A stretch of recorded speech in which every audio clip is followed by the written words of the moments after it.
एक केमिकल को अपने रोबोट्स में डाल दिया। इसका मतलब था कि ये रोबोट साइंस से नहीं बल्कि जादू की मदद से चल रहे हैं। वो इन सारे केमिकल्स को सभी जादुई चीजों से निकाल रहा है। इसके बाद बाबा यागा बहुत गुस्से में उसके सामने पहुंची। उसने कहा कि तुम झूठे हो, ये रोबोट कोई आविष्कार नहीं है बल्कि जादू से चलने वाले पुतले हैं, जिसका मतलब है कि तुम्हारी उम्र भी जादू से ही लंबी हुई है। वो जादू जो साइंटिस्ट ने मासूम जानवरों को मारकर हासिल किया है। ये सुनकर साइंटिस्ट को गुस्सा आ गया और उसने कहा कि मेरा सच जो भी जान जाए वो जिंदा नहीं बचता। इसके बाद बाबा यागा और एंडी डर कर वहाँ से भागने लगे। बाबा यागा ने फिनिस्ट और शहजादी को भी आजाद कर दिया क्योंकि वो जान गई थी कि ये साइंटिस्ट इस राजकुमारी के साथ भी यही करेगा। राजकुमारी ने बताया कि वो साइंटिस्ट को जानती है, वो काफी समय से उसके पीछे पड़ा है। अभी साइंटिस्ट भी वहाँ पहुँच गया। उसने अपने सारे रोबोट्स को इकट्ठा कर लिया ताकि उनमें से कोई भी भाग ना पाए और फिर राजकुमारी के अंदर से भी उसके जादू को अपनी मशीन से खींचने लगा।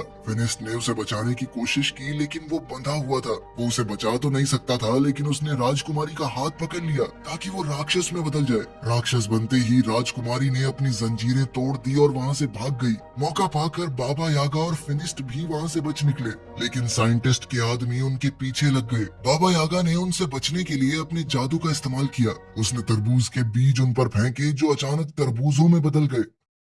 साइंटिस्ट ने भी अपना बड़ा रोबोट निकाला। वो किसी भी हाल में फिनिस्ट और बाबा यागा को नहीं छोड़ सकता क्योंकि वो उसकी सच्चाई जानते हैं। एंडी ने साइंटिस्ट को समझाया कि हमारे पास जितना जादुई केमिकल है बहुत है, लेकिन साइंटिस्ट नहीं माना। वो बड़ा टर्टल रोबोट जब बाहर निकला तो पूरा महल टूट गया। साइंटिस्ट अब इस रोबोट के अंदर बैठकर एंडी के साथ फिनिस्ट और यागा का पीछा कर रहा था। अब वो इन दोनों पर तोप के गोले बरसाने लगा। फिनिस्ट ने यागा से कहा कि तुम इसका ध्यान भटकाओ और मैं इसके ऊपर चढ़कर इसे उल्टा करने की कोशिश करता हूँ, क्योंकि एक बार अगर ये बड़ा सा टर्टल उल्टा हो गया तो सीधा नहीं हो पाएगा। जैसे ही वो रोबोट यागा के सामने आया, उसमें लगी मशीन यागा के अंदर के जादू को खींचने लगी, जिस वजह से यागा बिल्कुल बूढ़ी लगने लगी। ये देखकर फिनिस्ट को बहुत तरस आया, लेकिन जब तक वो साइंटिस्ट का ध्यान भटका रही थी, फिनिस्ट टर्टल के ऊपर चढ़ गया। जब साइंटिस्ट ने ये देखा तो उसने टर्टल के हाथ फैला दिए ताकि वो फिनिस्ट को नीचे फेंक सके। फिनिस्ट तो नहीं गिरा लेकिन उसका चश्मा गिर गया।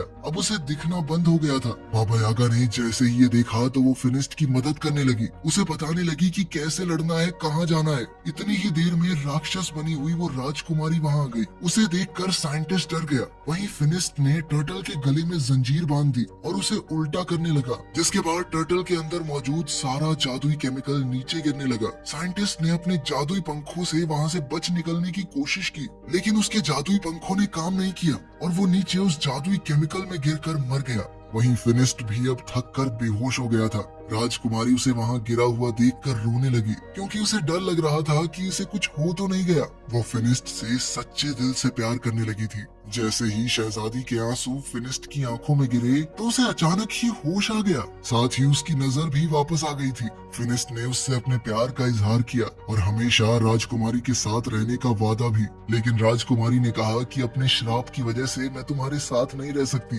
फिनिस्ट उदास हो गया और अपने बाकी साथियों के साथ गांव वापस आ गया, लेकिन अभी भी वो राजकुमारी की याद में खोया हुआ था। जब बाबा यागा दोबारा जवान होने का रास्ता ढूंढ रही थी तो उसे राजकुमारी के श्राप को तोड़ने का तरीका भी मिल गया। वो खुशी से फिनिस्ट के पास गई और ये खुशखबरी उसे दी। उसने बताया कि ये श्राप शहजादी को जानबूझकर दिया गया है, इसमें उसकी कोई गलती थोड़ी है और अब उनका अगला काम राजकुमारी के श्राप को काटना ही होगा। लेकिन वो शायद इस मूवी के अगले पार्ट में दिखाया जाएगा जो कि अभी आया नहीं है। वीडियो पसंद आई तो लाइक कर देना, चैनल को सब्सक्राइब कर देना और 1 मिलियन जल्दी से करवा दो प्लीज। अब रुका नहीं जा रहा भाई।